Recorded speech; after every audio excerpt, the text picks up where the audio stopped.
Antoine Malenfant, tu as suivi de près les dernières nouvelles de Rome concernant la santé du pape François. Eh oui, James, et bonne nouvelle, le pape est sorti de l'hôpital au début de la semaine. Et mauvaise nouvelle, James, le pape est encore pas mal magané.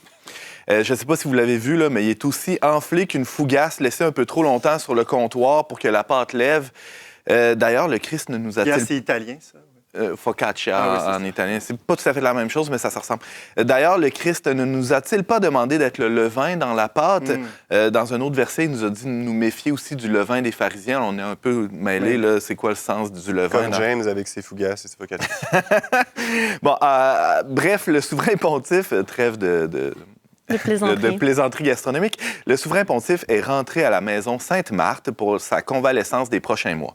Et à voir les images, on ne savait plus trop si c'était François qui sortait de l'hôpital ou si c'était le bon pape Jean XXIII qui sortait de l'au-delà. On les comparait avant sur leur tendance, disons, leur vision de la théologie, de la philosophie. Là, maintenant, peut-être, la comparaison s'applique encore plus à leur apparence. C'est fascinant. Hein? C'est un peu troublant, là, la ressemblance dans le visage, là, l'enflure, tout ça. Alors, c'est peut-être les CD vacantistes qui vont être contents de voir Jean XXIII ressurgir d'outre-tombe.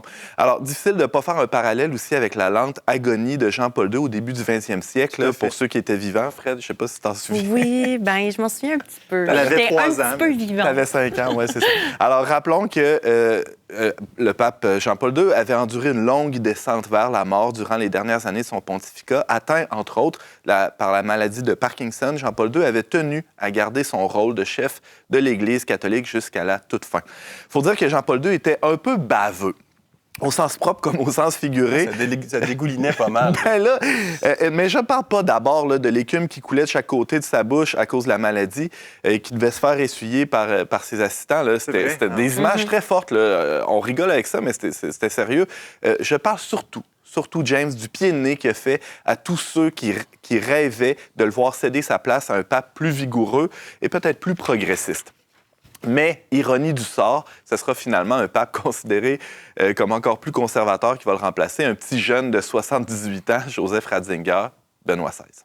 Alors, Jean-Paul II était baveux, aussi et surtout parce qu'il connaissait très bien les travers de notre époque, une époque qui carbure à la performance, à la productivité, à la rentabilité, à la superficialité de l'image.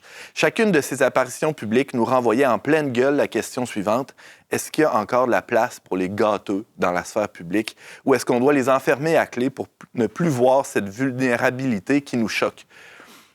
J'ai fait une petite boutade ici là, en m'inspirant du Tartuffe de Molière. Cacher ce sein, S-A-I-N-T, que je ne saurais voir. Tu as besoin de nous annoncer ta blague. Est-ce que ça dit quelque chose sur sa qualité? Je sais pas. Pour vous préparer à un tel choc humoristique, hein, c'est ça. Pour sa part, François, revenons à François, est l'un des papes qui a le plus shaké le cocotier des sociétés occidentales sur la façon de prendre soin, ou pas, des personnes plus vulnérables en début et en fin de vie. On se pense tellement raffiné là, avec nos cocktails d'escampette et on a la gâchette, la piqûre facile pour tous les invalides et les grabataires qui encombrent notre vie de producteurs et de consommateurs. Entre-temps, pendant que l'euphémistique « mourir dans la dignité » devient le nec plus ultra de la mort chic, on en oublie de tout faire pour que nos aînés, qui n'ont pas la chance d'être soignés aux petits soins, aux petits oignons, comme le pape François à l'hôpital Gémilly, là, j'en conviens. Alors, pour que nos aînés, donc, puissent vivre dans la dignité avant de mourir dans la dignité. Le pape François finira peut-être par démissionner. On ne le sait pas. Il a déjà évoqué cette possibilité lors d'entretiens réalisés avec des journalistes dans les dernières années. Cela dit, en attendant, il continue son travail, il suit l'actualité, il reçoit régulièrement des collaborateurs dans sa chambre. Mais aussi, sans même ouvrir la bouche, il proclame haut et fort, avec tout son corps, que la dignité d'une personne ne dépend pas du nombre de tâches qu'elle peut réaliser dans une journée. Cette dignité dépend du simple fait d'exister. Ce sera peut-être les plus belles, les plus éloquentes années du pape François, que sais-je. Qui sait? Voilà, Antoine Malenfant, directeur des contenus pour le Verbe Média, merci beaucoup pour cette plaisir. émission.